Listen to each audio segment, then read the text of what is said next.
Determine delta y and dy for the function y equals the cubed root of x, where x equals 8 and delta x equals negative 37 over 8. Delta y is y of x plus delta x minus y of x. In this problem, x is an 8 and delta x is a negative 37 over 8. So we have y of 8 plus a negative 37 over 8 minus y of 8. We will want to combine the 8 plus the negative 37 over 8. This is done by getting a common denominator of 8 with each of them. So I'm going to multiply the 8 by 8 over 8, a form of 1, to get a common denominator. And then plus minus is the same thing as simply minus the 37 over 8, and all of this minus y of 8. So delta y equals y of 8 times 8 is 64 over 8, and then minus 37 over 8, all this minus y of 8. So we have y of 64 minus 37 is 27 over 8, and then minus y of 8. We then can evaluate each of these for the different x values using the function y equals the cubed root of x.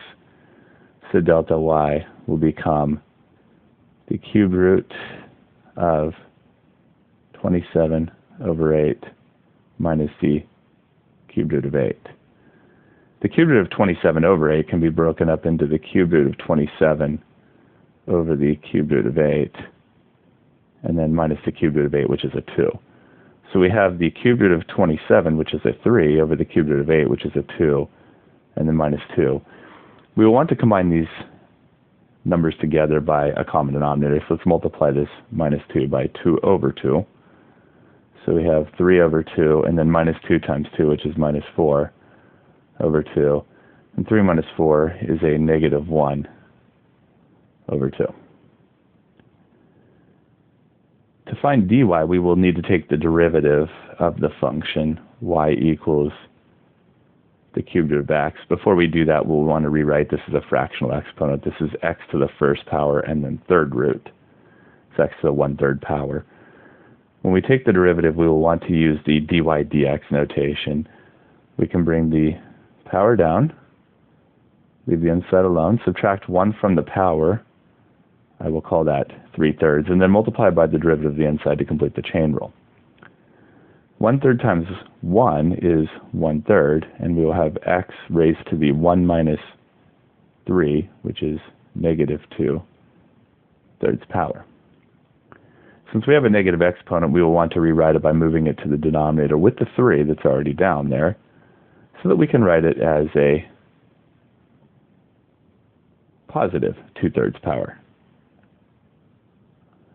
We can now solve for dy by multiplying dx to the right side, and dy will equal 1 over 3x to the positive 2/3 power times dx.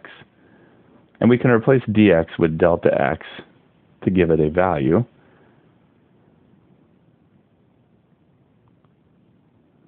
So we can now plug in values for everything to solve for dy.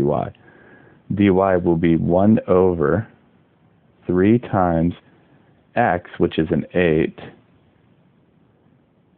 to the 2/3 power, and then times delta x, which is negative 37 over 8. So we have 1 over 3 times 8 to the 2/3 power. That means the cubed root of 8 for the 1/3 part of it. So that'll be a 2, and then to the 2 power to make the 2/3. Times the negative 37 over 8, which will give us 1 over 3 times 4 times the negative 37 over 8. And 3 times 4 is a 12, so 1 over 12 times the negative 37 over 8, which will give 1 times negative 37 over 12 times 8, 96.